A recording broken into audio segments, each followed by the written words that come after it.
Hey folks, welcome back. And I wanted to follow up on the mid-tier rewards card, the mythical new unicorn that has been a brain gremlin for the last day or so since reading the upgraded points article about the desire for such a card.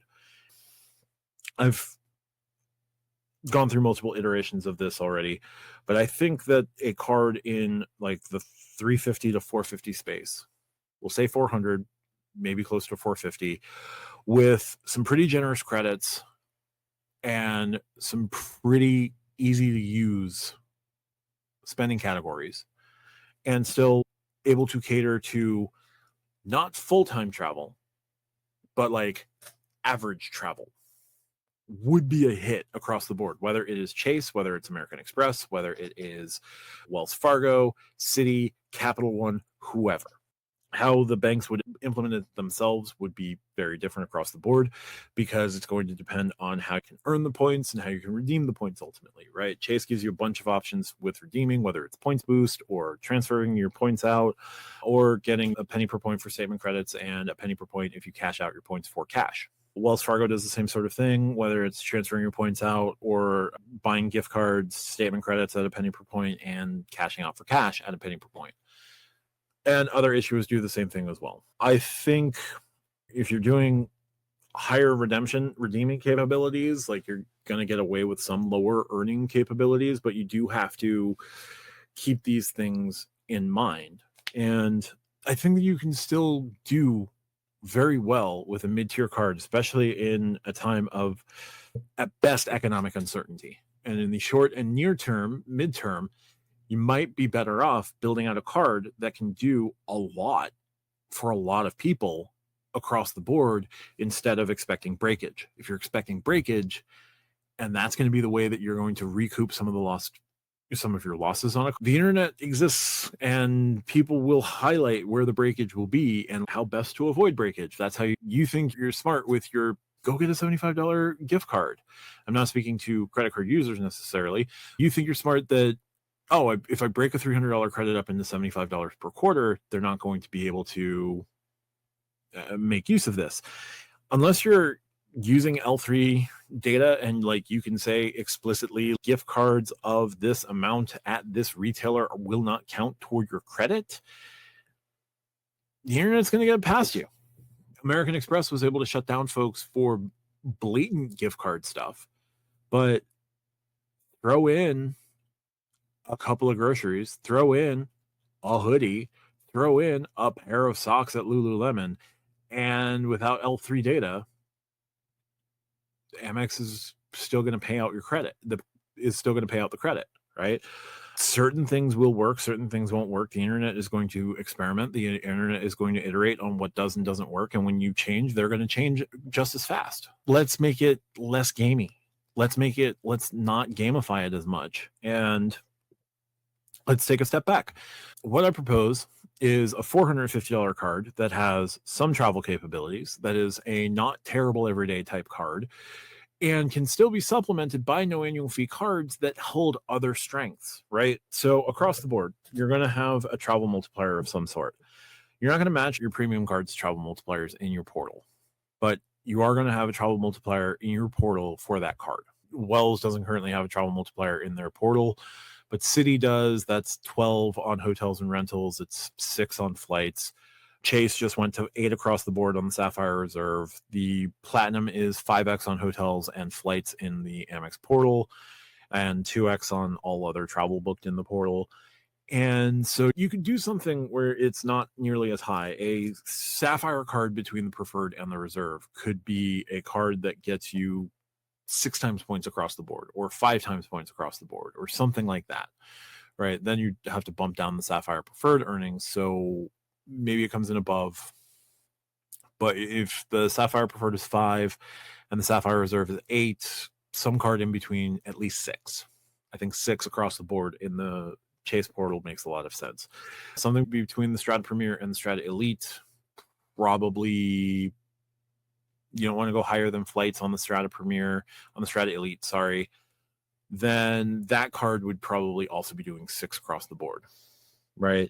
You do fine with 5 in US Bank with a US Bank Altitude Reserve revival, and you could do something like 7 and 5 or 7 and 4 with a hypothetical card that came in between the Venture and the Venture X, if the Venture X goes up in price, right?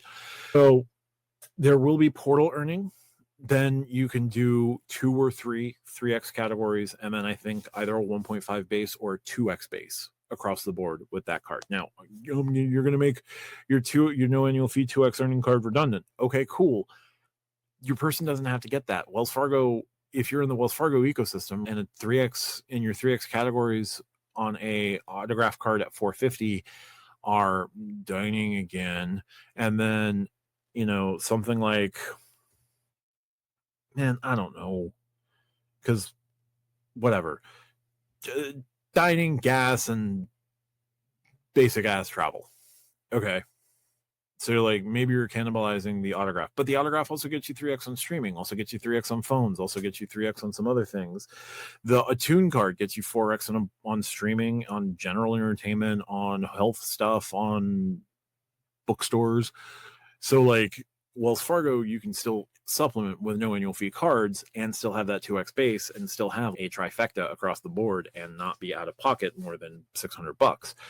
Chase could do something where they could change the dining categories across the board on the Freedom cards, because this would probably likely be another 3x dining card, and like a 1.5 base. Okay, now you made the Freedom Unlimited redundant, or you find other 3x categories across the board. You could raise the spending caps on these Freedom Flex.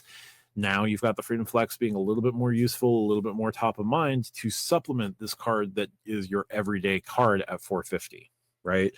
This should prioritize being the everyday. Amex, you could do something there. I think a 1.5 base and a couple of 3x categories on the $450 green card, Amex green card that has some Centurion passes would be not bad, right? You could do credits. Looking at credits, I think all you can eat credits would make a lot of sense if you are going to have partnerships with companies like DoorDash or Grubhub or Dash Pass, DoorDash, Grubhub, Lyft, Uber, whoever. You should just be paying for memberships across those companies. Maybe you offer elevated earnings in those companies as well, but Lyft Pink should be covered by this card. Instacart Plus should be covered by this card. Dash Pass should be covered by this card. Like, your memberships there are good, right?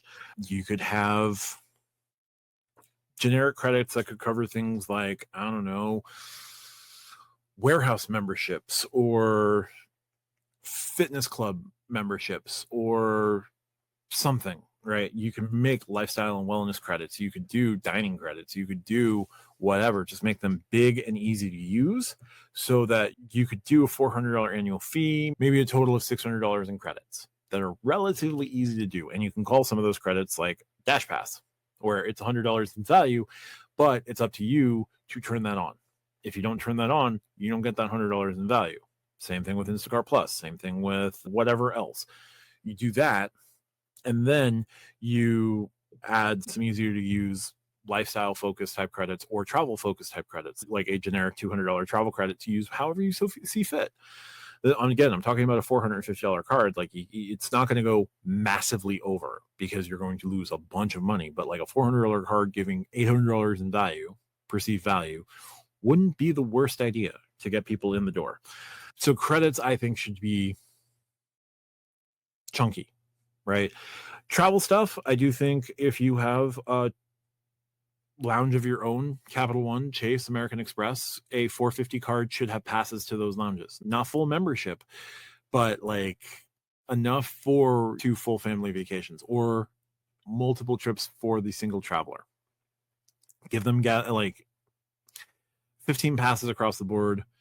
Yeah, it's going to make crowding negligible because these people are only going into those lounges once in a while. They're not the people who are the lounge problem, but you're going to get these people into the lounge. You're going to sell the lounge to them so that they could decide that lounge membership is now worthwhile and a priority for them if they start traveling more. And now you're going to get them to pay your higher annual fee. Passes are a good idea. If you don't have a lounge, get them at least priority pass passes. That should be fine for a number of trips. I think 15 is a good number at 450. and then decent travel insurances and extended warranties, depending on the type of card that you're doing. So at 450, I don't think it necessarily, like, it should be somewhere around a Visa Signature or maybe a Visa Infinite. $395 for a Visa Infinite seems to be the lowest end you could do. So 450, it could be a Visa Infinite on top of whatever other Visa Infinite you do above that. You could strip away some of the Visa Infinite possibilities, like the Visa Infinite specific hotels or something like that. You could take that away just to offset the balances. But a 450 mid-tier flexible currency card is achievable across the board. There's ways to do it. You know, you can do a Chase specific one. You can do an American Express specific one. I don't know about Citi just yet. Maybe it has to be 350 because you just launched the Strata Elite. Wells Fargo could do it. US Bank could do it with a relaunch of the US Bank Altitude Reserve or some other card to take out the place of the Altitude Reserve that isn't as nearly like ridiculously overpowered and get killed by Smartly. But other banks could do this. So I think a cookie card approach across the board, 450 annual fee minimum, decent earnings in your portal, 1 to 3 3x categories, and like a 1.5 or 2x base across the board. I think that is relatively easy to do, and depending on how you're redeeming your points, you could do additional kickers, you could do whatever else you want. But I think making this an everyday card, getting this to be a card that folks could conceivably use every single day, and then supplement with their no annual fee cards as well, is a way to get people into mid-tier travel. But that's just what I think. If you like what I do, hit the subscribe button down below. Consider becoming a channel member. You can join, cancel at any time. If you want to support me outside of YouTube, check out the pinned comment for ways to do that. Check me out on the Stack Your Points podcast. We release the show on Wednesdays and Fridays here on YouTube, full audio on Saturdays, and a live on Thursdays at 8:30 p.m. Thanks so much for watching. You could have been anywhere else, but you stuck around with me for this long. Appreciate your time. Bye for now.